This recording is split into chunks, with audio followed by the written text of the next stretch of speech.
Evening. With just over a month left of the regular season in the Football League, the stakes are steadily getting higher by the week, and it seems it's never too late, though, in the season for clubs to change managers, with Bournemouth the latest after sacking Lee Bradbury. And it's never too late to get a red card after Bradford and Crawley squared up to each other. Well, Leroy Rosenior is with me tonight to keep the peace as we reflect on the day's events. Here's a taster of what else to expect this evening. There was a pivotal game at the top of the Championship as West Ham and Reading went head-to-head. Unsurprisingly, it was an incredible atmosphere in East London with so much at stake. Leaders Southampton have looked as good on the road of late as they have at St Mary's. After 4 away-day wins on the spin, the Saints were looking to make it 5 in a row when they travelled to Blackpool. In League One, Sheffield Wednesday are looking up under Dave Jones. The Owls were hoping to put pressure on the top two by beating a Preston side, managed now, of course, by Graham Westley. And nowhere is the promotion battle more exciting than in League Two, where realistically any of the top 7 could still take an automatic spot, with one of the main contenders, Torquay United, for their Friday night away day at Barnet. But we start tonight with a big game at Upton Park, where West Ham took on Reading this afternoon. The two sides, separated by just 1 point at the start of the day, are locked in a real battle for automatic promotion, with victory handing a crucial advantage at this vital stage of the campaign. A reminder that the first game between these two sides earlier in the season ended in a 3-0 win for Reading, with 2 West Ham players sent off in the process. It all added a bit of extra spice to a game watched for us by Tony Gubber. Victory doesn't guarantee automatic promotion, but for West Ham and Reading, this is one of the defining fixtures of the season. Visitors Reading second in the Championship, 1 point ahead of West Ham in third place. And with 6 games left to play after today, the 3 points here could help decide who wins that £50 million ticket into the Premier League and who faces the lottery of the playoffs. West Ham have home advantage, but they've drawn the last 5 league matches here. Abdoulaye Faye returns at centre-back after being injured against Peterborough, but Jerry O'Brien is out, so Julian Faubert is at right-back. Carlton Cole has only scored 1 goal in the last 16 games. Reading are the Championship form team with 10 wins in the last 12 league games, and they have Jason Roberts back after a hamstring injury. He's scored 5 goals in 11 appearances since arriving in January. Otherwise, Reading are unchanged.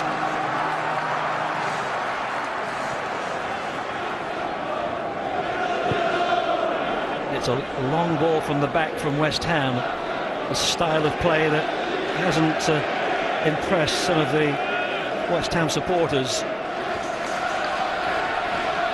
It's nicely pulled down, and chance here perhaps for a decent cross, and it's a low one, and that's Nolan, and that's come back off the post, and this is Carlton Cole, and West Ham have taken the lead. Well, Federici got across, it looked as if he might have had a touch, but I think he came back off the woodwork. Well, it's the best attack so far. It was driven in low, and it was a glancing header from Kevin Nolan, which Federici somehow managed to claw away, but Carlton Cole was onto the loose ball, and it's into the bottom corner.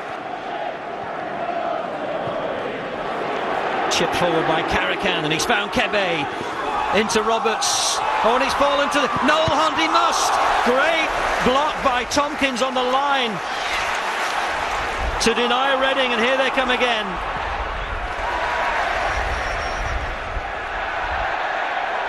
That's gone behind. It's going to be a goal kick. Well, it's Reading's first chance, and it comes after almost 20 minutes or so of relentless West Ham pressure. Kebe with the ball in. The defender didn't clear it. It was Faubert who failed to get it away.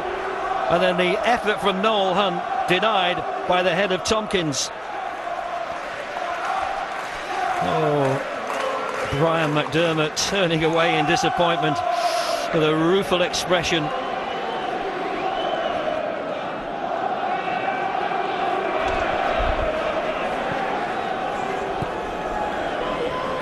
Faubert.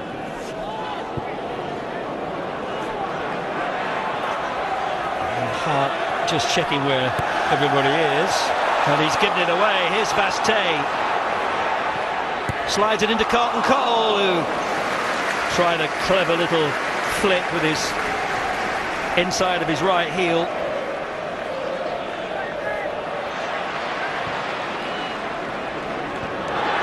Abdullah Faye getting over the top of Roberts, who didn't seem to jump. Carlton Cole back to Taylor.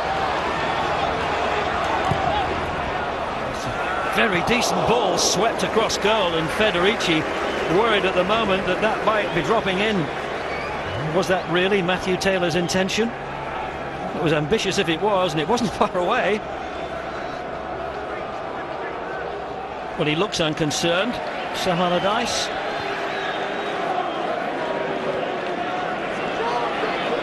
Now McCartney. Vaste with the header. Oh, directed it well under the crossbar.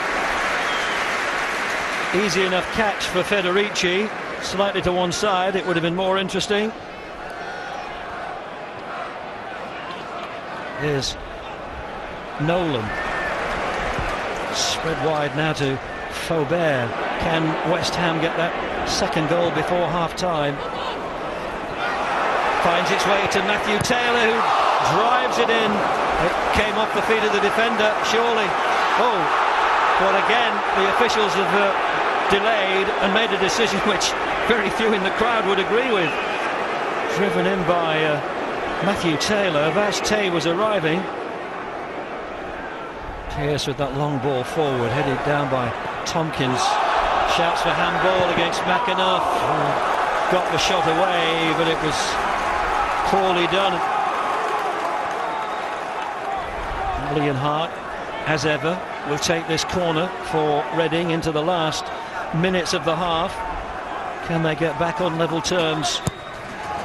Into the near post. Oh, it's Casper Gawkes! He's got the equaliser for Reading.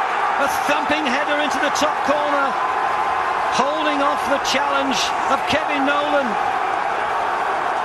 And having been second best throughout the whole of the first half, Reading are going to go in at half-time at 1-1. Well, he made the second run. It was over the first Reading runner, and then he won the air in the battle with Kevin Nolan. And what a blow that is to West Ham, who've completely dominated the first half. Here's Roberts.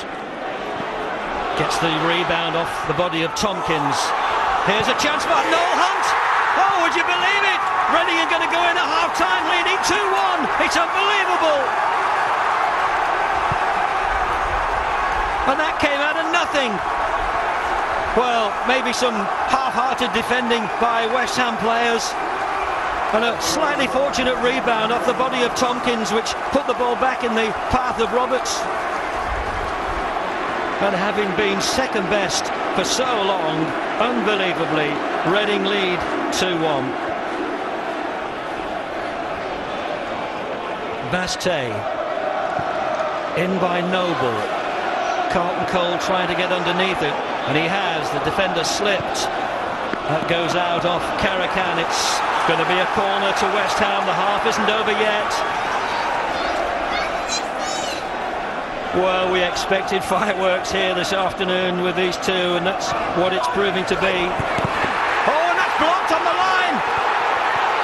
And a rare old scramble. Here's Faubert.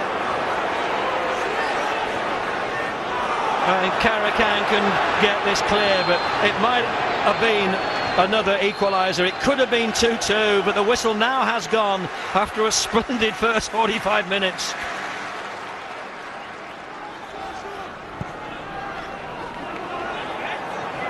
Oh, Vaste, the defender didn't win the header. It was Ian Hart who missed it. Here's Faubert. Lifted in, too high for Carlton Cole. Tompkins in a very advanced position. The shot was on target by the big central defender, now playing in midfield. Now Leisure Wood for Noel Hunt to chase, and he gets to it first. Supported by McAnuff. Noel Hunt. Oh, he went down over the challenge, and it's going to be a penalty. Chris Foy has pointed at the penalty spot. Abdullah Faye has conceded a penalty there with a rather reckless challenge on Noel Hunt. Hunt took the ball away from him. The tackle was late. Well, some might look at that and say it was a soft penalty, but Chris Foy, the referee, had no hesitation. And it's Ian Hart who will take the responsibility. Hart for Reading makes it 3-1. What a comeback this is for the team in second place in the Championship. Surely securing that position now with a 3-1 lead over West Ham. Reading now look in total control.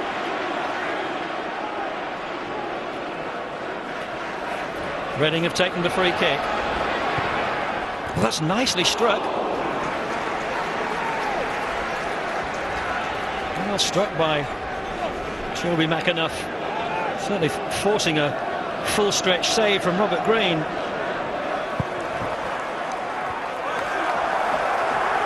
And here's Tab trying to keep the ball in play, and he's succeeded.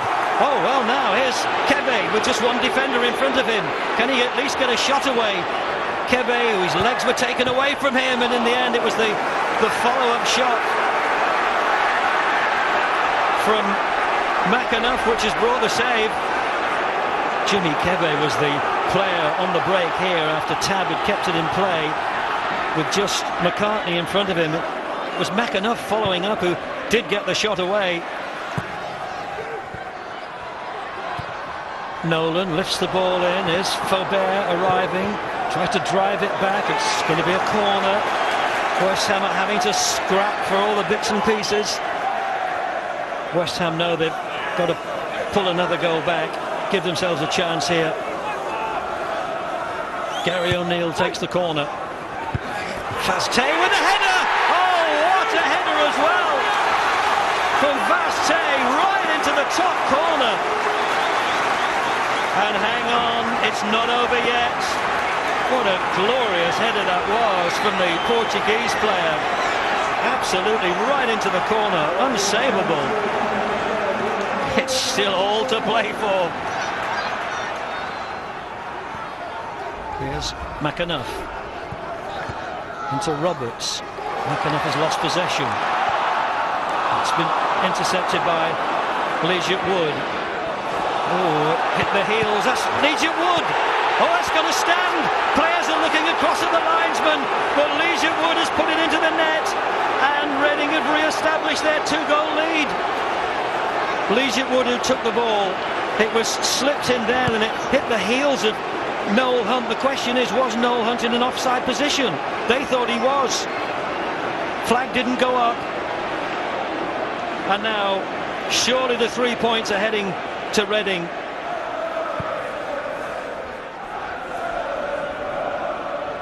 Here's Roberts, and he's got away from him as well, and he's put it back into the middle. Oh, and it's 5. No, the flag's gone up. Noel Hunt looks across. Well, for a moment Reading thought they'd got a 5th. Not sure whether it was offside or whether the ball had actually run out behind the goal line, had it?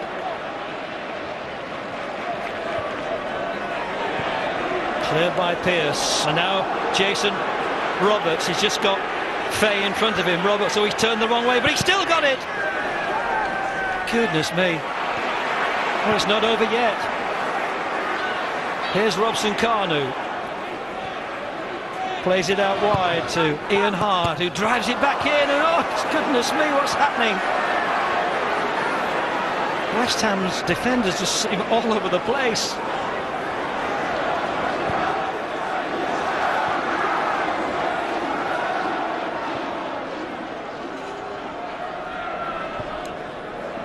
Here's Vastey to Kevin Nolan. Good ball in. Oh, what a save! What a save by Federici. What an afternoon it's been here. In every sense, a 6-goal thriller. Brian, how significant do you think that victory is? Well, it's 3 points for us. You know, we went behind today. This is always a tough place to come to, and we never really got going first 20 minutes, and they took the lead. But then I thought after that 20 minutes we played really well, and we stayed in the game, which we had to. Managed to get ourselves in front 2-1 just before half-time, and I thought we were good value for the victory. All four have been unlike us here at Upton Park this year. We've defensively always been very, very sound, and everybody's had to earn the goals, but you know, as good as Reading took the chances, they didn't really have to earn the goals today. We gifted them. Yeah, it's a big win. Obviously it's a great place to come and play, and at the end of the day we only win 3 points, but you know, we're delighted with the result. It was great for us.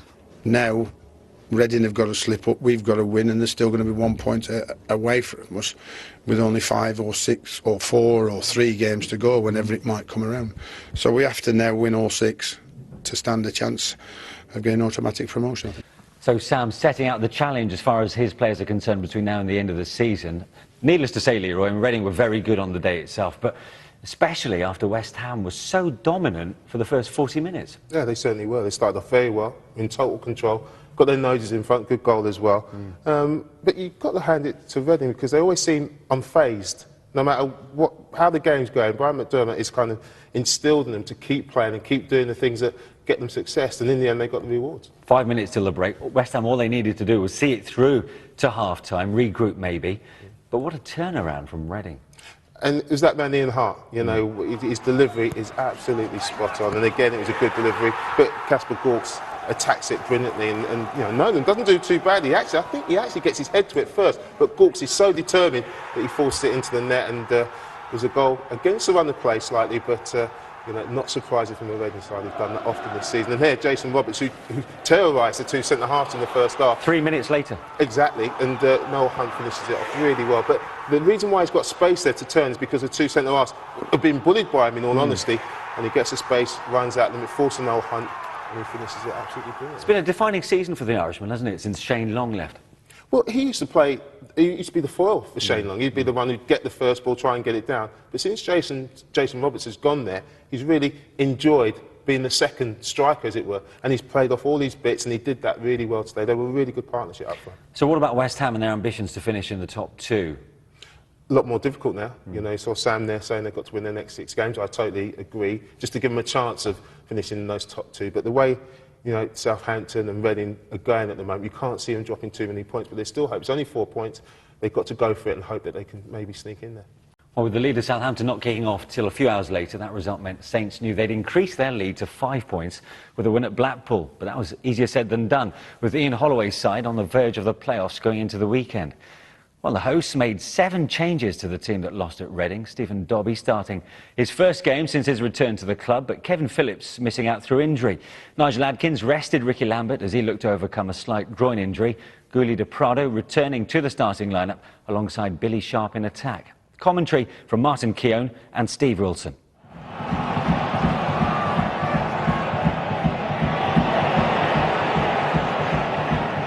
Here's Lallana guiding it through to de Prado, who's got there first. De Prado! Yard and a half maybe, the wrong side of the post from Gulli de Prado. He's done all the hard work. Keeper really goes down early and he should be doing better from there. Well, it's a good ball now. Phillips is off after it. Ince is in the middle. Phillips here running at Font, pulls it back. Taylor Fletcher, great save. It's a really good save from Kelvin Davis, but Taylor Fletcher will be very disappointed. Butterworth, the position he takes up from at the end. It's a fantastic save from the keeper. Well, they might have lost a bit of experience today, taking Kevin Phillips out of the team with injury, but what they have brought in, with Phillips on the left and Ince on the right, Martin, is pace. Pace, energy, and that enthusiasm. Here's Eardley to Ince. He's onside, Ince pulls it back. Oh, Taylor Fletcher denied by Davis again, and then the rebound right across the face of the goal. And Blackpool are unlucky they're not in front. Well, that's a remarkable save, isn't it? Again, it's a good early ball. Getting to the byline, pulling it back. And really, I mean, how on earth has he saved that from there? Reflexes were outstanding.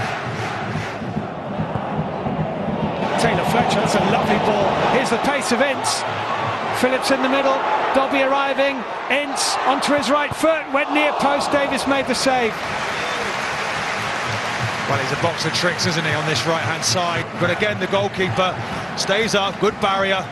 It's a good save from him once more.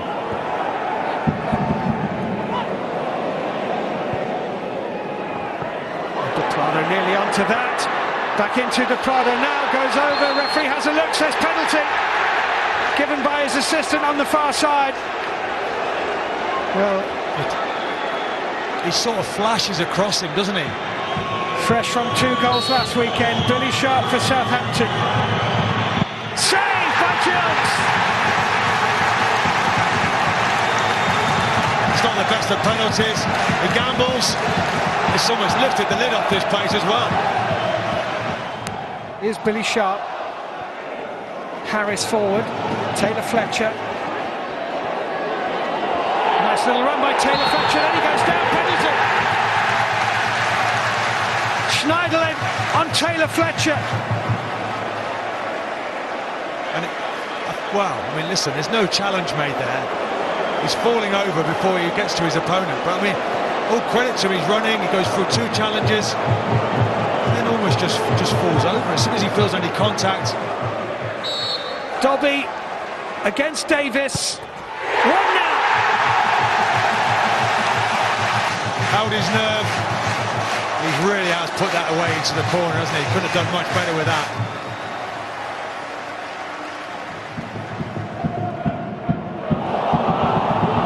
Dobby's off after this. Dobby, 2-0! What a return! It's an excellent finish. Just good strength there, Steve. Just when he needs it, he just just takes that energy from the defender. Keeper can do nothing about it. Phillips chasing this with Jose Font. Phillips has got there. Support arriving from Ince.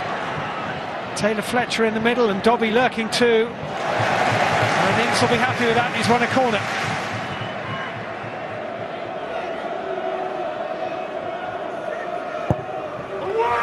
Right into the danger zone, and Baptiste and Font go again. And it's another corner. This is great pressure from Blackpool. If at first you don't succeed, try again. And it's in! And it is 3-0! Blackpool lead by 3. They just watch him, there's nobody near him. The marking is shocking there. He's just punished them. I mean, at the end of the day, he's just got to see it onto his head. 3-0 Blackpool. That's massive for us. After last weekend's disappointment, I felt to get a clean sheet, needed me goalie to make a save from a penalty, was it or not? Looked a bit soft for me. Then probably the referee made amends for that and gave us one at the other end. So we needed everybody to be at their game today, and I made a lot of changes. And the ones who came in, the ones who went out, showed the right attitude. I think I got a great football club here, and very, very proud of them. I thought they did very well today, Blackpool. You can analyse it. We had an opportunity with a penalty that we haven't converted. They've gone down the other end. They've been presented with a penalty that they have gone and converted. And if you look at the other 2 goals that we've gone and conceded, then they were shocking, weren't they? Sometimes it gets you stronger by picking a team that isn't what's expected. Did it last year and got fined 25 grand because I made too many changes. But with this squad, I don't think that really affects them that much, and that's what we're trying to do. But good luck to Southampton. I think they're a fantastic team. Things went our way today, and if they'd have scored that penalty, who knows what would have happened. So well done to my lot. Yeah, well done indeed to Blackpool, ending Southampton's terrific run of form, their first defeat in 13 games. It was all about the penalties, wasn't it? Yeah, well, that changed the emphasis of the game, didn't it? You missed one at one end, and the other side get one a few minutes later and convert theirs. And it just gave Blackpool that impetus that they needed. And Taylor Fletcher going down in the box. Actually, was fouled outside the box, and I think he's already going down. And Schneiderlin comes in and just makes sure he does go down. It's a slight of touches, harsh, but I think the referee had no choice but to give it. And then Stephen Dobby on loan stepped up to pull it away. It's an excellent penalty under pressure, but he's always had great technique. I'm more impressed with this goal because there's a flick on, and his strength there is great. It's not just strength, but it's anticipation of the challenge means that he can ride it. You just watch him just change the angle of his run. He sees the challenge coming in, just holds him off and finishes it absolutely beautiful. Had a lot of joy down the right through Thomas Ince. And interesting, we talk about the movement of Stephen Dobbie. We did that in the playoff final 2 seasons ago. He's going to be crucial for them. He could play a similar role to what he did 24 months ago. Absolutely. Well, he came in for Kevin Phillips today, who's been scoring goals as well. So you're looking at that Blackpool squad, it's got real depth in it now, real quality, and that showed to that. And it had to. He made 7 changes against the team riding high at the top of the division. That means that Ian's got real confidence in his squad. For Southampton, just very much a one-off day. Well, without Ricky Lambert, it just seems that they're slightly lesser team. And that's no disrespect to the rest of the squad. I think any team without Ricky Lambert would be that, and they missed him today. OK, interestingly, Nigel Adkins expects Ricky to come back for the game against Portsmouth next week.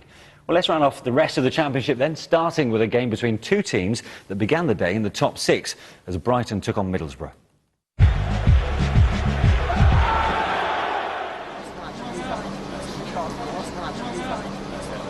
Brighton have already beaten Newcastle and Sunderland, so Tony Mowbray was well aware of an unwanted north-east hat-trick awaiting his team on the south coast. Brighton's home form of 9 wins in the last 12 suggested it could well happen, and they were closer to scoring in the first half. Jason Steele somehow managed to foil Adam El Abd as Brighton threatened from a corner. And it was from a corner that the breakthrough came after an hour, but it was Borough as Marvin Emnes flick caught out the Albion keeper Peter Brezovan. Borough's top scorer now has 16 for the season in all competitions. In fact, it could have been 2-0 moments later. Brezovan was again beaten from Lukas Jutkovic's effort. But in a game that had its fair share of open attacking football, it would be another set piece that would be crucial, as Inigo Calderon equalised with a header. 1-1 keeps both teams level on points, Brighton 6th, Middlesbrough 7th, and there's a whole lot of mutual respect between the rival managers. It was a very good team, and we play again today. I think I really enjoy watching Tony Mowbray's team. You've got to give Gus and Manish your huge credit for, from coming from the First Division and expanding the pitch and playing such open, attractive football. I think it's very, very similar to what Swansea did last year, and it's a great credit to their philosophy, and can only help this football club move on, I'm sure. A draw at Crystal Palace in midweek meant Doncaster had slipped back to the bottom of the Championship. Home fixtures will be key if they and their fans are to survive, with the latest against Birmingham on Friday. Going into this match, it was 58 years since Rovers last notched up a win against the Blues, but a first victory in over half a century looked like it could be on the cards when Freddie Piquillon opened the scoring after just 4 minutes, only the Frenchman's second in 7 games since joining on loan from West Ham earlier this month. And Birmingham haven't exactly been in form. Only 1 win in 7 league outings before this had seen them lose touch with the top 3, but you couldn't fault their effort as Marlon King almost equalised. And it wasn't long before the visitors did do just that. The well-recorded height of Nikola Zigic makes front post marking almost impossible. Carly Kemi saved his header, but not David Murphy's. The equaliser settled Birmingham's play, and in the second half they could simply pick off Doncaster at opportune moments. Chris Burke put Chris Hughton's side in the lead for the first time in the match after an hour. Marlon King was second to congratulate him, and 20 minutes later, Blues top scorer King added gloss to their result, the Jamaican international grabbing his 15th of the campaign. It's looking ominous for Dean Saunders' men now, especially if they continue to lose at home. Birmingham's fans went home happy, with their side now embedded in the playoff positions and still with a game in hand on the teams around them.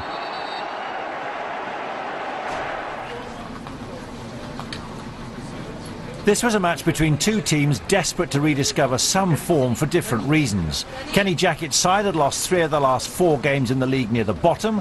Malcolm Mackay's team had drawn their last 3 near the top. Their push for a playoff place isn't taking shape as planned, but they threatened early on as Joe Mason's shot was blocked by Paul Robinson. Cardiff had won just 2 league games in 2 months. Andy Keogh had a spell on loan at Cardiff last season, and he settled well at Millwall with 5 goals since signing from Wolves in January, and he thought he had a 6th with 14 minutes remaining, but he was flagged for offside. At the other end, Aaron Gunnarsson got up well to a Liam Lawrence free kick, but that one was disallowed too because of a foul in the build-up, much to the frustration of the vocal home support. The hosts dominated possession, but they were almost caught on the break late on. But keeper David Marshall did just enough to put off James Henry, so it was a 4th consecutive draw for the home side. Millwall are fighting for their lives. Came here, got men behind the ball. We had 60% possession and 22 shots at their target today. Sometimes it comes down to one decision. We opened them up on a set piece. We scored a perfectly good goal, and from 50 yards the linesman's given it as a pull. When he sees it again, he'll be absolutely embarrassed at the decision. A 5-match unbeaten run has given Coventry fans hope they might stay up after all. And that belief was strengthened again when Hull's Liam Cooper headed into his own net after a great save from on-loan Arsenal keeper Vito Mannone. It was Cooper's first league game for Hull for 18 months after a loan himself at Huddersfield. The Tigers, hoping to avoid a 4th straight defeat, almost scored themselves, but Cov keeper Joe Murphy saved acrobatically from Aaron McLean. There are a few things in the world that take 9 months to deliver, of course, and here's another, a first Coventry away win of the season, sealed by Cody MacDonald, and Coventry are out of the bottom 3 for the first time since October. I'm delighted for the boys, and I've just set my challenges out to go unbeaten to the end of the season, and there's a great buzz in the dressing room, and I'm pleased for the fans as well, because they've been right behind us through the whole season. Neil Warnock's Leeds had a shocker on their last home appearance. That 7-3 thrashing by Nottingham Forest, in case you forgot. But if they thought Watford would be their perfect pick-me-up, they were to be disappointed. The visitors were ahead within 5 minutes. Chris Iwelumo scored his first goal in 5 months. Leeds are still looking for their first home win under Warnock, and they never lack commitment or effort. Robert Snodgrass was a constant threat, but he was to find Thomas Kuszczak on loan from Manchester United in fine form. In fact, the pole proved to be a big problem for the Leeds number 23. After the break, he pulled off a fine double save, though Snodgrass perhaps should have done better. But Watford remained a threat themselves. That mistake by Tom Lees led in Troy Deeney, but a golden opportunity for the Golden Boys went begging. Andy Lonergan, eventually grateful, finally to get his hands on the ball. But the Leeds defence was stretched again soon after and punished. Sean Murray did well to set up Deeney, and after 22 games without a goal, it was 2 in a day for Iwelumo. There was still time for the afternoon to get even worse for the home side. Defender Paul Connolly knew what was coming, with his second yellow card for that foul on Craig Forsyth. Leeds' playoff hopes are fading fast. Watford unbeaten now in 7. There's something spookily symmetrical about Peterborough and Leicester. Take their league records against each other. 3 wins apiece and 3 draws. And what about their kits at London Road? Pretty identical. They couldn't even be separated in the scoreline after an hour. 0-0 it remained until Peterborough's top scorer, Paul Taylor, finally nudged the scales Posh's way. It was his 11th goal of the season. Peterborough celebrated hard, and so would you if you'd lost 5 of your last 7. Relegation wasn't out of the question, but things were looking up when Kasper Schmeichel slid out. Down went Tommy Rowe, and Michael Oliver, the man at the centre of the Man United Fulham penalty debate on Monday, pointed spotward. The Posh fans must have thought that if anyone can, Grant McCann can. But actually, McCann couldn't. Schmeichel could, twice, as it turned out. But it was immaterial in the end. These two will probably both be trying to beat each other again next season, when Leicester can make it 4 wins all. We showed great character. We rode our luck a little bit at times, which you have to. But it's taken a fantastic goal to win, is it? We've created a lot of good opportunities and not taking them, and been undone with what was a good strike. But we just weren't good enough today. With only 1 win in 12 league matches and sitting 1 point above the Championship's bottom 3 before kick-off, Bristol City were in serious need of 3 points when Derby came to town. When the sides had met at Pride Park earlier in the season, Nigel Clough's team had come from a goal down to claim victory. This time round, it was Derby who drew first blood. Jeff Hendrick got in behind the defence, and Craig Bryson stroked confidently home for the visitors, his 5th goal of the season. Derby were unlucky not to have doubled their lead midway through the second half. Steve Davis lost his man in the City box, but couldn't find the net with his cross shot. City are the holders of the league's lowest goal tally with only 33, but Derry McInnes's men took advantage of that earlier stroke of luck through this sublime strike from substitute Brett Pitman. How City need more like that over the last 6 games. They're now back in the relegation places and without a win in 5. Worrying times at Ashton Gate. We weren't anywhere near at our best, and it was the one highlight of quality that earned us our points. So, you know, we wanted all 3, and I don't think we've done enough at any time to get all 3 points. The goal, the equaliser, was an exceptionally good finish, but we felt that the quality of our performance today probably deserved the 3 points. So, how many goals would Steve Cotterill's Nottingham Forest score away this time? 10 days ago it was 7 at Leeds, then at Leicester on Tuesday it was none. At Selhurst Park no one scored in the first half. Palace's Owen Garvin went closest. But in the second, Forest did it again thanks to just one man. Radoslav Majewski still had plenty to do when he received the ball from Gareth McCleary, but he did it in style. Majewski had scored just 2 league goals all season prior to this game, but the Polish midfielder made it 2 in the space of 20 minutes with another stylish strike. And then Majewski showed poise and precision from a Chris Gunter pass to complete his hat-trick. Later you'll see another man score 3 in one half in this division. But it was another great win for Forest and for Steve Cotterill. It is a big win because it's away from home and we're at home next week. So the significance of it we probably won't know until the back end of Easter, but certainly a result we're pleased with. It's a tough game, tough place to come and get a result. So to get a clean sheet, 3 points, 3 goals, play very well, possession-wise as well, would be very favourable, I would imagine, today for our boys. When these two played each other last December, Ipswich ran out 5-3 winners after being 2-0 down. That win halted a run of 7 league defeats in a row. Things are different now, though. The Tractor Boys have lost only 2 of the last 12. But it was nothing like a goal rush this time. In fact, it wasn't until the second half when the first, and as it turned out, only goal arrived through Daryl Murphy.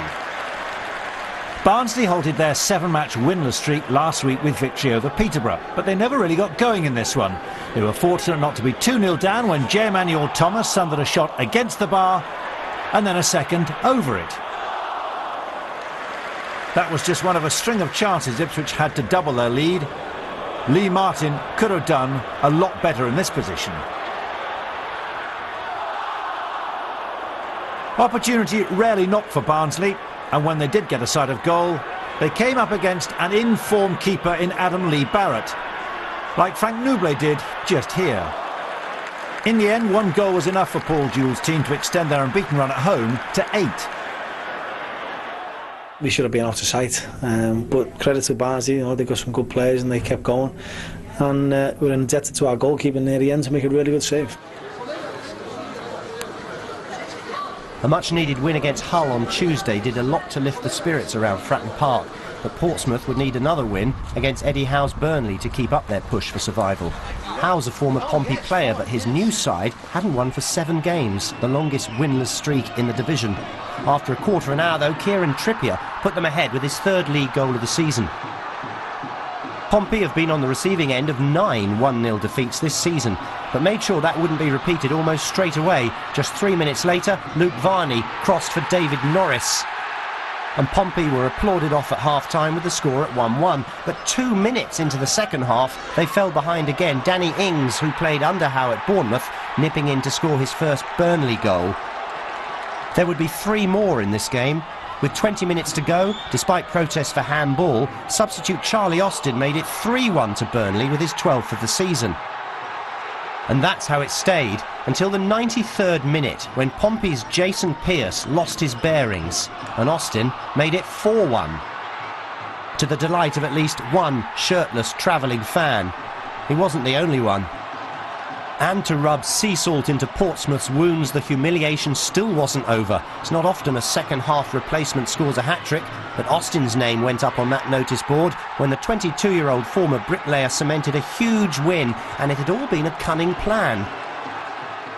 We changed formation with about 10 minutes to go at the end of the first half. We looked a lot better and got a foothold in the game, and second half we were excellent, and on the counter-attack, you know, we could have scored more goals. It wasn't the fact that, you know, the defeat in terms of being 5 goals, it was more of individuals just not competing as well as they should have done. Yeah, very well done to Charlie Austin. We'll talk about Burnley and Portsmouth as it happens a little later. But first, Nottingham Forest, who couldn't buy a goal not that long ago, Leroy. This time through the mercurial talents, I think it's fair to say, of Radoslav Majewski, they've put a massive blemish on Crystal Palace's home record. Yeah, they certainly have. And Majewski is a player I've seen on numerous occasions. He's got great talent, great ability. He added goals to that today, and he can score with both feet. Saw the first one just now. Good, great left foot strike. This one, if you give him time and space, he'll find a shot and he'll find the back of the net, which he did. And this third one, I'm really impressed with this. Not a lot of time and space, but great feet, quick feet, and a good finish. And all of a sudden, Steve Cottrell's side looked like they found a bit of form and just edging themselves away from the drop zone. 6 points clear of the relegation zone, and it's been some turnaround as well for another Midlands club, Coventry City. Unbeaten in 6, and no better time to get your first away win of the season. Well, I heard Andy Thorne saying we're going to give it a blast, and they're certainly doing that, you know, and against a whole side who've been struggling of late. But no, you've got to give Coventry real credit here for this result, and you know, that's a nice way to get out of the bottom 3. I know Andy Thorne will be looking to stay out of it. Yeah, very well done to Andy Thorne, out of the bottom 3 for the first time since October as a result. At the other end of the table, meanwhile, I don't think anybody expected Watford to be challenging for the playoffs at this stage. But they talked about manic March, 17 points out of 21 for a team that's got limited resources, limited budget. Sean Dyche continues to do a terrific job. He certainly done. And Sean was delighted that they got to safety. People had written them off at the start of the season. Too young, not enough experience. Well, Uwalumo's experience, and he finished that off very well. Now, all of a sudden, with the momentum they've got, they are actually looking to the players. They've won their last 3. They've got real energy and vigour about them. And I don't think you put it past them if they did sneak in the way they're playing at the moment. Good movement as well from a young side that Sean has assembled there. As we mentioned Burnley, Charlie Austin, he's got 13 goals this season, but for him, he's very much been playing in the shadow of Jay Rodriguez, hasn't he? I was really surprised. This is Charlie's first career hat-trick. You know, for someone who we know scores lots of goals, it's great to come off the bench and get a hat-trick, but, you know, Rodriguez has been playing well for Burnley, scoring goals, so it's been just in the shadows, second fiddles, I think, to Rodriguez, but he's a good striker, Charlie, and he'll always score goals for you. Alarming bells, or the alarm bells rather, for Portsmouth. I mean, Michael Appleton's quotes afterwards, not the fact that they conceded 5 to Burnley today, it was the fact that some of the individuals didn't compete as they should have done. But you'd think when they're down there, that's the least he'd get from them. That has been what he's been getting from them. They've all been putting in a shift, and no matter what the results are, Martin's been saying, look, he's done them proud. I think today they didn't, and I think they let him down somewhat, and he felt that. Because after the result in midweek against Hull, I think they thought if they could get a result, they might be able to just make that cushion a little bit smaller. Can they stay up? It's going to be very difficult for them. You know, it's 5 points now, I think, so, you know, they've got to string a couple of wins back to back. League One now, and there was a lunchtime kick-off on Saturday. The Sheffield Wednesday took on Preston at Hillsborough. Wednesday knew that a win would once again take them up into second above their city rivals Sheffield United, for the time being anyway. The Owls made one change from the team that beat Leyton Orient last week, with Niall Ranger coming in for Chris O'Grady up front, while Preston made 3 changes with Craig Morgan, Max Amer and Aaron Brown all drafted into the starting lineup. Commentary from Paul Walker.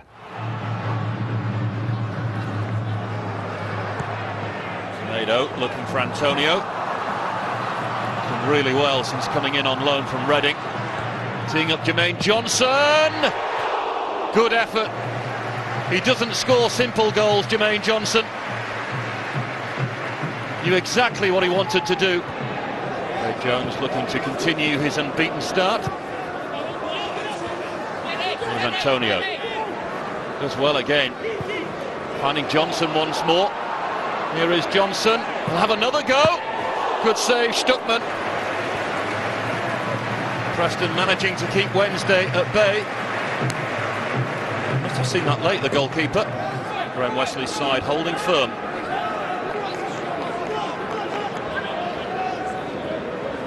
Big incentive for Sheffield Wednesday to get the victory today. An opportunity to leapfrog their Steel City rivals for a few hours at least.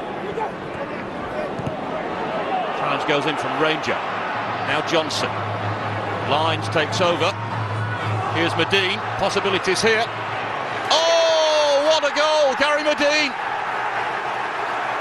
You don't stop those. They call him the goal machine, and he rolls another one off the production line. What a hit that is from Gary Medine. Time for plan B. Antonio with the throw.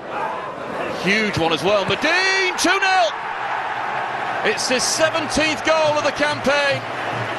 And he's got something to say to the Preston bench about it too. Huge throw from Antonio. And Medine with a committed header. Dave Jones offering his striker some advice.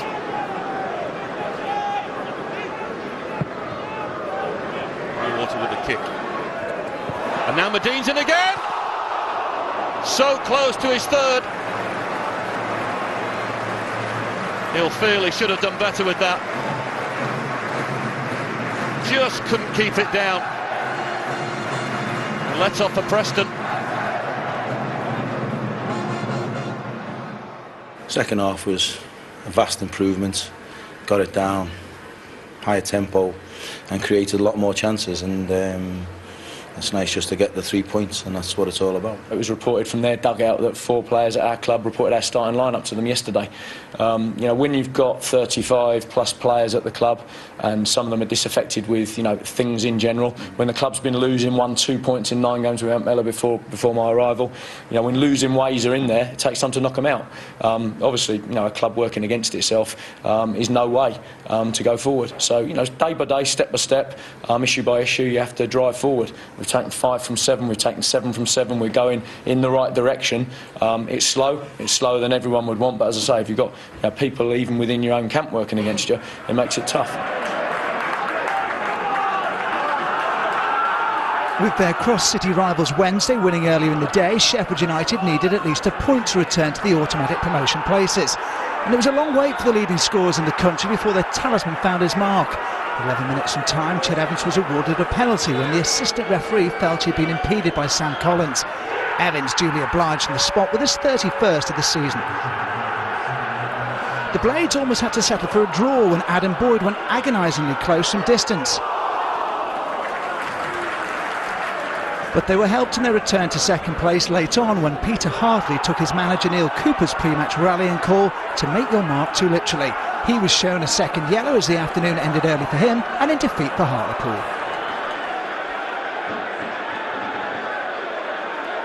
Some clever thinking and a quickly taken free kick gifted Scott Wagstaff the chance to calm any Charlton nerves on his 22nd birthday. The Addicks entered the game in the knowledge that their lead at the top had been cut to 5 points ahead of kick-off by Sheffield Wednesday. They were very much in control, although Leyton Orient's Matt Spring had Ben Hamer at full stretch. And there was some fine goalkeeping on show at the other end, as Orient's Paul Rahubka made a fine double save, denying Bradley Wright Phillips and then Chris Solly. Danny Ngesson settled what manager Chris Powell called a deserved win. Lee Cook's cross finding the Millwall loanee for his second goal in 3 matches. Charlton are now 6 points clear again, and they've guaranteed themselves a playoff place.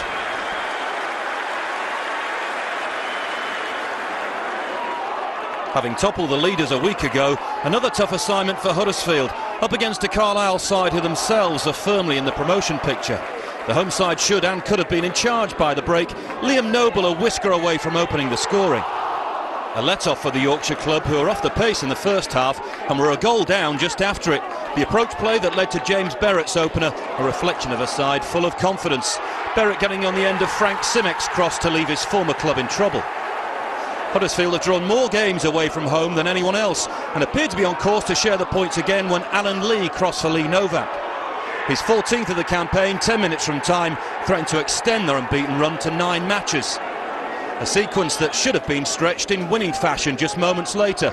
A deft touch from Jordan Rhodes had Lee galloping goalwards. The woodwork coming to Carlisle's rescue that time, and 4 minutes into time added on, Lee Miller flicked in a dramatic winner as Simon Grayson tasted defeat for the first time.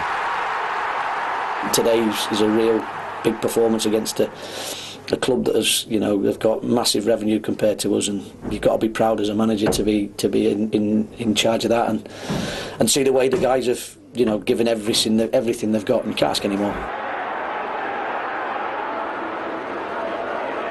several of the sides pushing for promotion from League One are showing signs of frailty. Include the Dons in that group, especially when the powerful Clayton Donaldson brushed aside Tom Flanagan to put the Bees ahead after 12 minutes.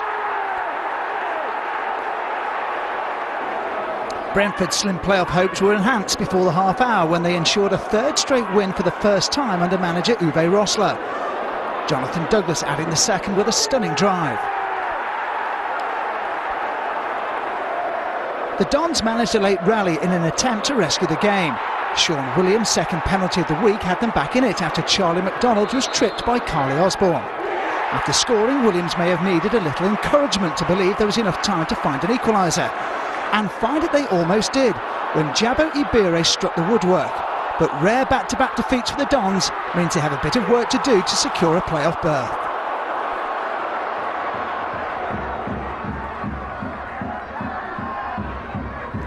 If Stevenage don't make it to the League One playoffs this season, they may well point to their current run of form. 5 minutes from time, Michael Bostwick struck and Borough looked on course for a first win in 5. They even had chances to increase the lead, Mark Roberts' header hitting the woodwork. Then deep into injury time, Wickham were awarded a penalty. The unfortunate Roberts fouling Craig Eastman, and the referee had no hesitation in pointing to the spot. And so it fell to Grant Basie to earn a late point for the Chairboys and inflict a 5th straight draw on Stevenage, who lose ground on the top 6.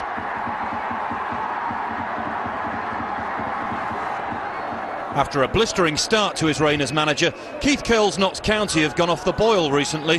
Having failed to win in their 3 previous outings, they were hoping for a changing fortune. A terrific effort from Chris Taylor, proving Oldham weren't there just to make up the numbers. After successive home defeats to the 2 Sheffield clubs, County looked destined to be left frustrated yet again. But with just a minute left, they pinched the win that reignites their promotion push. Lloyd Sam teeing up Alan Sheehan, who had only one thing on his mind. That emphatic finish keeps his team in touch with the top 6.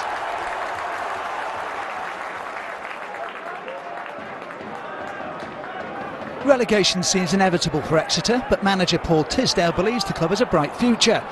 The short-term prospects for this match didn't look good though, when Carl Duguid gave the U's an early lead. Just before the break, a superb save from Artur Krysiak prevented Michael Rose from doubling the lead. Colchester old boy Jamie Curtin claimed he made the telling contact with Steve Tully's cross for the equaliser, but it looked like Magnus Okawonge had the decisive touch. But just how close did Curtin come to winning the match, with this late solo effort flashing just wide?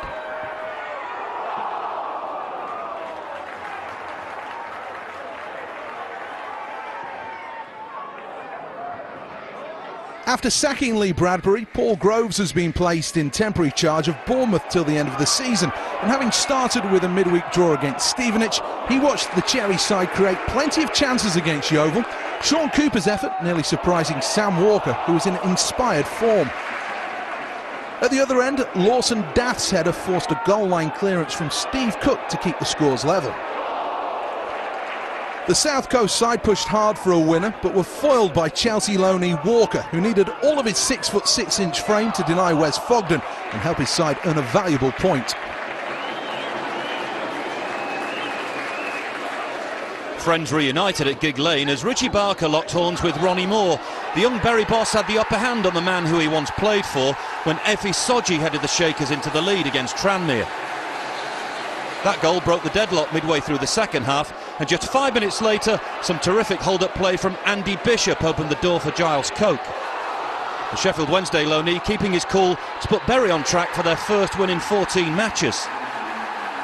That strike put a stop to Tranmere's 6-match unbeaten run, and Bury's margin of victory would have been greater but for Ash Taylor's goal line block that prevented Bishop from adding his name to the score sheet. But Bury are now 5 points clear of danger.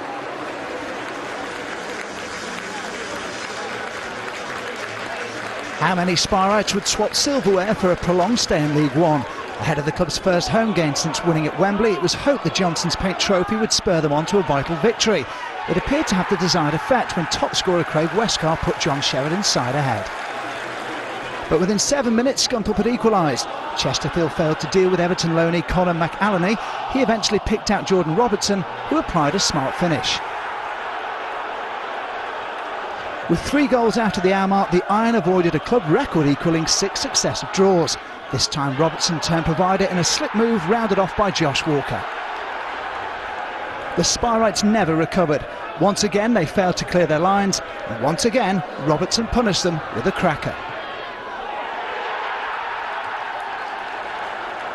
Chesterfield looked hopelessly adrift at the foot of the table with 6 games left. Although Sheridan will be in charge regardless of relegation, it was a day for his Oppo Alan Nil to celebrate 1 year in charge of the Iron as Andy Barcham rolled home the 4th.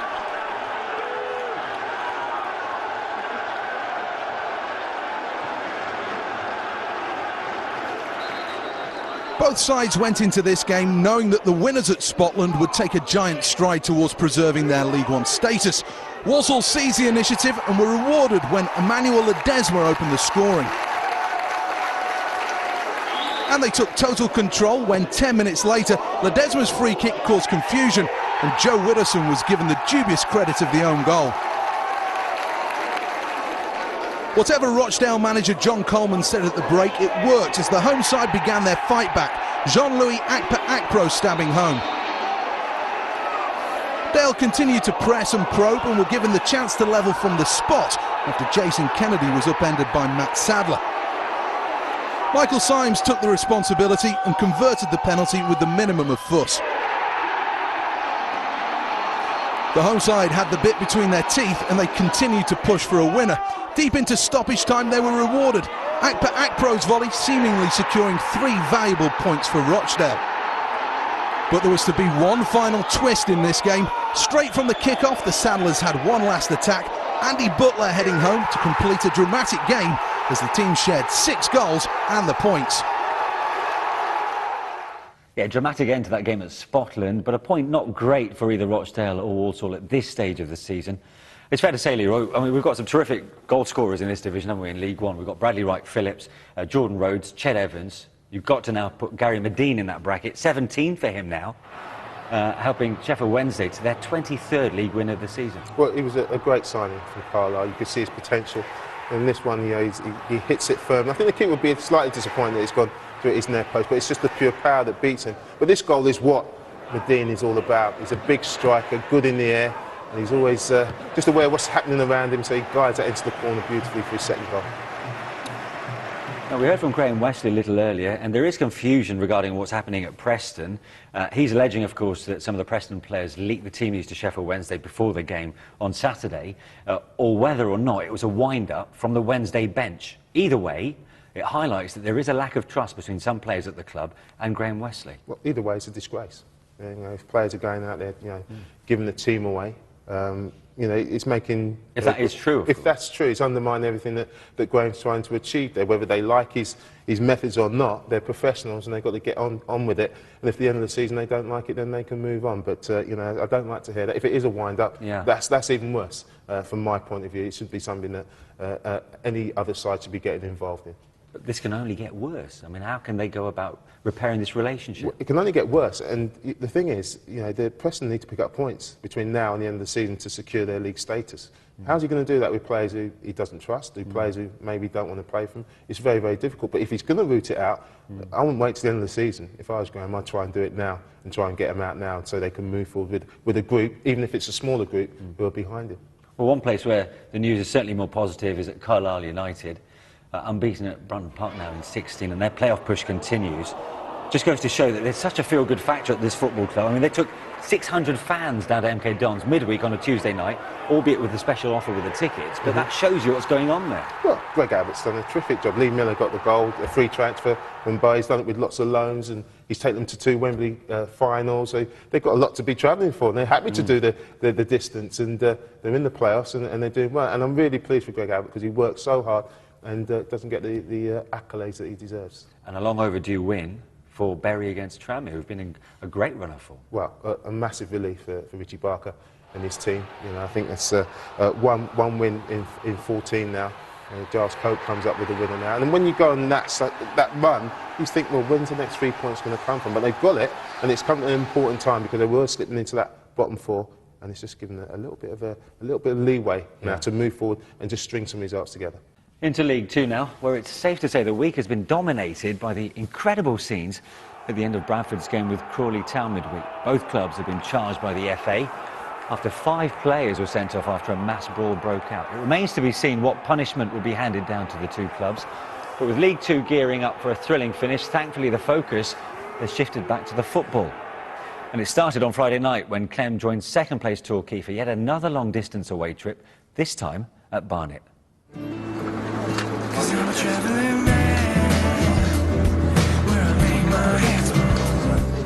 Nearly 14,000 miles the Torquay United coach will cover over the course of this season, though they'll hate to admit it, only local rivals Plymouth Argyle will do more than that.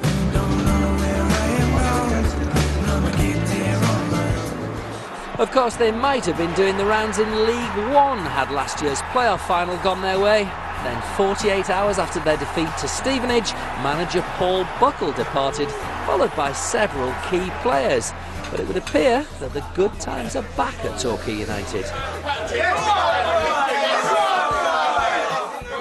Step forward a man who's won 5 promotions as a player, another one as a manager 6 years ago with Leyton Orient, and who's overcome a challenging time at Cambridge United to lead Torquay United on a run of 12 wins from the last 16 games since the turn of the year.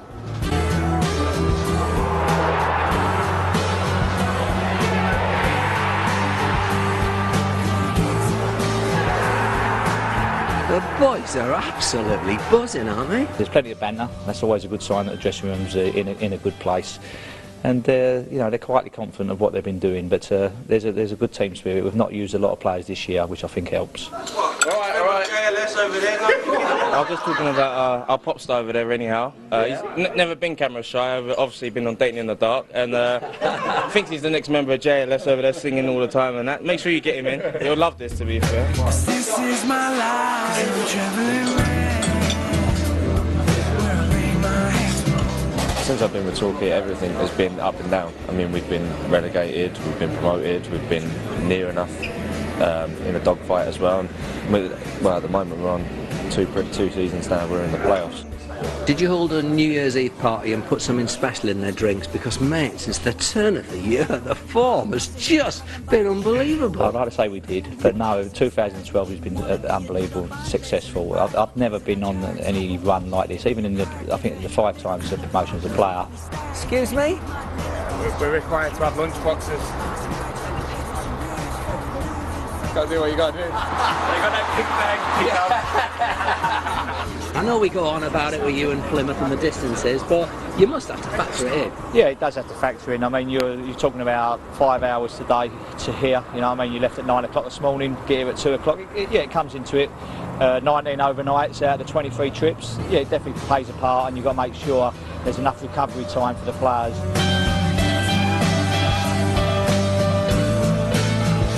Traveling man, where I lay my head small. Hey. Don't know where I'm going. I'ma get there on my own. Come on! A night to forget for Barnet striker Isel McLeod. The league's top scorer wasting a fabulous chance to put the strugglers on top against title-chasing Torquay. Bobby Olejnik sent him flying midway through the first half to raise the Londoners' hopes of a first home win in 2 months. The Torquay keeper escaping with a yellow card, giving McLeod the chance to increase the punishment. His failure from 12 yards proving costly as the Devon club pushed on for the win that heaps more pressure on leaders Swindon, who visit North London next week.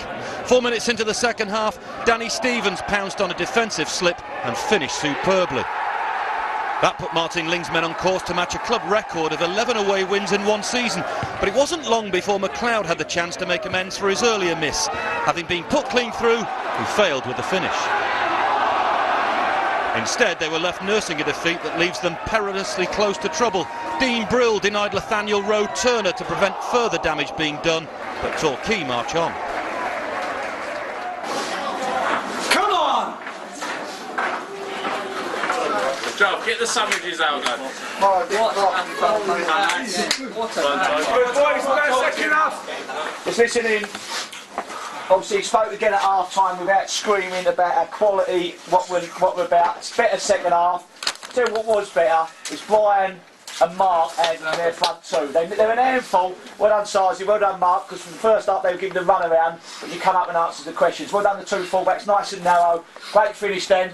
Great finish. Well done, it's done to their job. Well done, we'll see you on Tuesday. That, if I may say so, had all the hallmarks of a performance of a team that is heading for promotion. It's called the smash and grab method. You know? I didn't dare say it, but they were going to be my first words. Yeah, definitely. I mean, we didn't perform to anywhere near the level that we have been. Didn't pass it. They were good. They missed their chances. We took our one real chance with a quality finish from Danny Stevens. But as I've said enough times, it's not about performance at this stage of the season. It's about results, and it's another away win. I think that's broke our away record as a club. So yeah, there's plenty of character in that dressing room. Well, thanks again for the access that Torquay granted to Clem, who's becoming a bit of a good luck omen after what happened at Dagenham and Redbridge last week. Now, I know you had a small say on Martin Ling's appointment at Torquay. You should have got some commission because he's flying at the minute. Well, as a small say, I was asked about him and some other managers, but I told the truth. I said he's honest, he wants to play the game the right way, he wants to develop players, and I just thought he would be a perfect fit for Torquay. They went on to appoint him, and I was delighted with that because he's done a magnificent job. And you see him completing the process and promotion in 3-4 weeks' time? I do. He's so calm under pressure. He's got a great assistant in Sean Taylor as well. They had a great partnership. They played together at Swindon. I know Sean very well from the Southwest. So they've got they're really hard working, and the supporters will appreciate that. No matter where they are in the league, the supporters will always appreciate hard work and trying to get the best out of the players, and that's what he's doing. He is. So Torquay's win moved them to just a single point off the leaders Swindon. Paolo Di Canio's side were looking to restore their 4-point lead when they welcomed Bristol Rovers along the M4.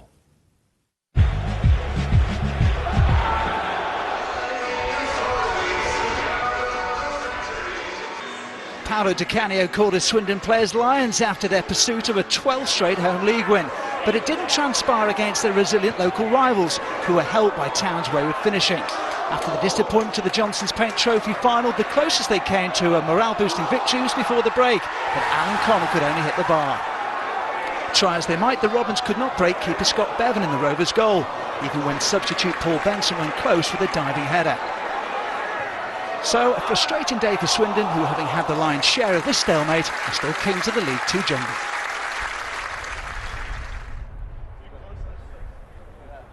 After Crawley's brawl with Bradford in midweek, Steve Evans was without Pablo Mills and Claude Davis at Burton. However, Scott Davis almost lifted the cloud hanging over the promotion chasers. In the end, Evans was left bemoaning 2 points dropped, although it could have been different had referee Roger East decided Nathan Stanton's handball was deliberate, not accidental. No one in the ground knows why we've not been given a second half penalty, and I think the Martians sitting up in the sky having tea and scones would have been looking down saying there's a nailed on penalty. Aldershot set out to do what no other team has done this season, the double over Shrewsbury. 6 minutes into the second half, it looked like they might just pull it off. Jermaine Grandison's challenge on Adam Mekki was clumsy at best. Josh Payne took aim from the spot and didn't disappoint. That had Dean Holdsworth's side eyeing a 4th successive win, and their prospects improved just minutes later. There didn't seem too much wrong with David McAllister's challenge on Mekki, but the referee took a very different view. No surprise then that Graham Turner is considering an appeal. Determined to make the extra man count, the Travellers looked to push home their advantage. Danny Hilton went close to stretching the lead. But with 12 minutes left, Marvin Morgan conjured up the equaliser that preserves the only unbeaten home record in the Football League. The big man on target against his former club to keep them in the hunt for the top 3.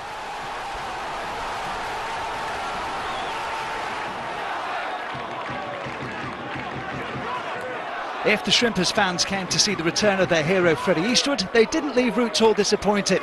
Their legendary striker had a big part to play in a match in which United were given an early boost. With the score goalless, Cheltenham's Sido John Barty saw red for this challenge on Michael Timlin. Robins boss Mark Yates said it was rash and costly. He was right. 10 minutes later, the recalled Kane Ferdinand converted Ryan Hall's cross after it was flicked on by Eastwood. Winger Hall, who was more a provider than a scorer, doubled the lead with a shot that bemused Robins keeper Jack Butland before the break.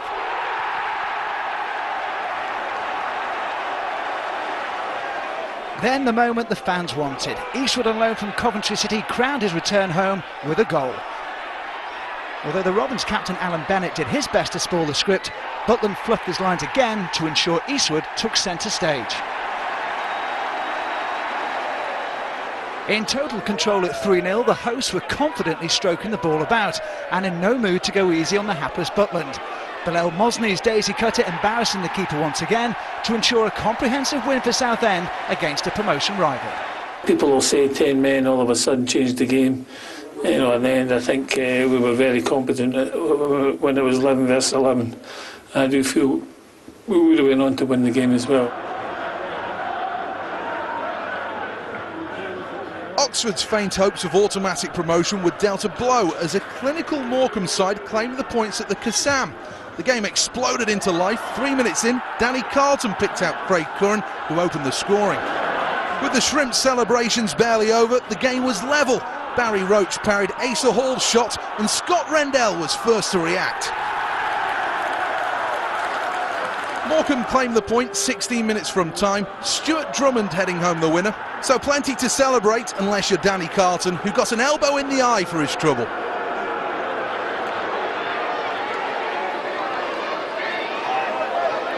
An early boost for Crewe in their quest for a playoff place. A beauty from Luke Murphy gave them the lead against Northampton. That goal had them on top by half-time and seemingly on course for a 5th straight win. But Eddie Boothroyd's side are on the up after 4 wins from their previous 6 matches. Adebayo Akinfenwa continues to do the business. The strikers' 17th of the campaign had the Cobblers all square by the hour mark, but by the finish Northampton had Neil Kitson to thank for earning them a point. The American keeper had already made a string of fine saves by the time Michael Jacobs caught Nick Powell, and Kitson then capped a memorable debut by thwarting Danny Shelley.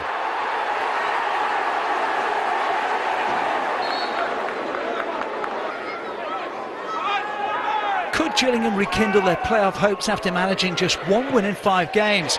Chris Whelpdale's deflected effort against the post had them wondering if Macclesfield would be the latest side to thwart them. When the opening goal came after the break, Gills boss Andy Hessenthaler said it would not have looked out of place in the Premier League.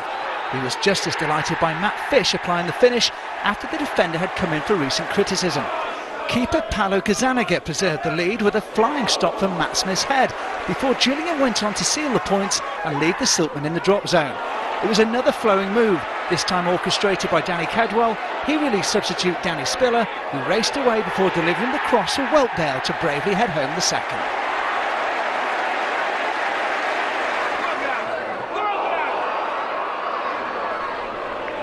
These are dark times for Hereford, who are fighting for Football League survival, and Rotherham United's Alex Ravel went close to compounding the situation at the Don Valley Stadium. The managerless Millers were looking to impress potential new bosses and scored the only goal of the game before the break. Lewis Graben delivering a savage blow to the Bulls' hopes of staying up, as they're now 4 points from safety, bottom of League Two. Steer clear of Terry Brown for a while. The Dons boss left fuming after watching his side crash at Accrington. His blood was boiling just 4 minutes in when Luke Joyce was gifted the opener. But with half an hour gone, things started to look up when Rashid Yusuf crossed for Luke Moore. The striker couldn't miss. Just a pity the Dons couldn't make more of their chances in the second half. The manager's mood may have been lifted if Christian Jolly could have made his effort count. Instead, Accrington went on to complete the double over their London opponents, Will Hatfield clinching the points with the winner 10 minutes from time.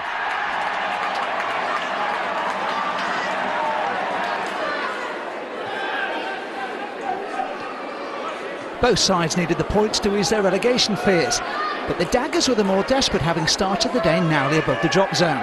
The visitors started as brightly as their kit, with Mehdi Alito going close with a fine curling effort. The Daggers have discovered a rich seam of form with 3 wins in the last 4 matches. The latest came courtesy of Mickey Spillane's header just after the hour. It's rare for Vale to draw a blank, but the source of the host's frustration was keeper Chris Lewington. The hero of the hour made a brilliant save from defender Clayton MacDonald, but his best was yet to come. Top scorer Mark Richards had the ideal opportunity to equalise in the spot after Tom Pope was fouled by Charlie Wasmer.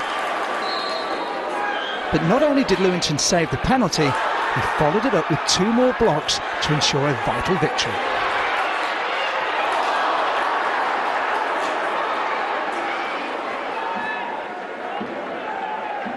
Finally, some breathing room for Plymouth in the race for Football League survival. Juvel Sumu scoring the only goal of the game, thundering home Paul Watton's free kick after just 4 minutes. The margin of victory could have been greater for the Pilgrims. Robbie Williams' free kick hitting the woodwork and goalkeeper Matt Duke. The Bantams did have their own chances, Guy Branston forcing a save from Jake Cole, who then stopped Lee Bullock as Plymouth held on for a big win to join Bradford level on 40 points, 4 points clear of the drop zone. Yeah, I'm sure the Plymouth fans will be breathing a huge sigh of relief, because that could be one of the most vital wins in their recent history. Yeah, I think so. A vital goal as well from Sumu. He's been on loan there from Preston, I think, since January. But Carl Fletcher's got some experience in there as well. You know, like Steve Fletcher, who signed for Bournemouth, and Watton and Percy's got in there. So he's got a nice mixture in there. And all of a sudden, they're really competing. That's a vital 3 points for them. Now, I know Brian Horton, I remember he performed absolute heroics to keep Macclesfield up. First time of asking in 2004. He's certainly going to have his work cut out this time round, isn't he? I mean, they've won one since October.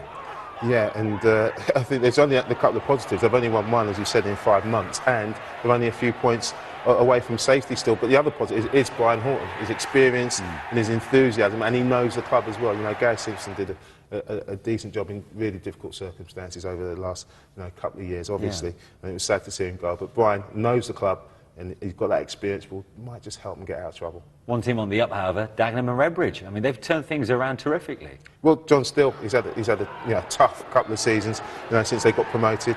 But it's the turnover of players. He's seen players go, he's had to bring players in. But the good thing is he had a strong bench this week. He's got some players back from injury, and they've got on a little run now. Unbeaten in 4, so things are looking a little bit better for John. Yeah, glimmer of hope, that's for certain. Right, well, before we go, let's take a look at the latest tables then.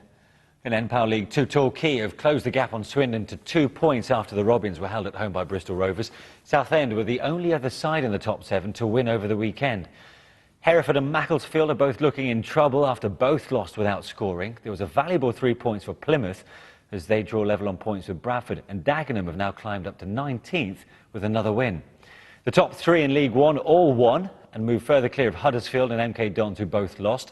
Carlisle consolidate their playoff place with that late win and have played a game less than Notts County in 7th. Chesterfield lost ground on the teams above them as they lost, and the 4 teams above them all drew. Bury picked up a much-needed win at the 14th time of asking and are one of 3 sides now on 46 points. In the Championship, it was a great day for Reading as they moved 4 points clear of third-place West Ham and are now 2 points off Southampton. Behind those 3 sides, it's getting really tight. After Birmingham and Blackpool won, and Brighton and Middlesbrough drew with each other, all 4 sides now sit on 63 points. It was a good day for Coventry as they move out of the bottom 3 for the first time since October. They're replaced by Bristol City, who drew with Derby. Nottingham Forest are up to 19th with another good away win. Now, a reminder, the show is on the red button and on Freeview till 6 o'clock in the morning on Sunday. It's also on the iPlayer all week, but if you're after extended match highlights of each game, they'll be available soon on the BBC Sport website. There's more football on Sunday, incidentally. Colin Murray will have the best of the weekend's Premier League action in Match of the Day too. You'll be able to see that at 10 on 2. And don't forget, you'll be able to catch up on all the news surrounding the Football League teams in your region on Monday evening. Late Kickoff is on air at 11:05 on 1. Yeah, by the way, we've also got a double helping for you from the Football League over the Easter weekend coming up. But for now, that's your lot for tonight. Leroy, good to see you. Have a great week. Bye for now.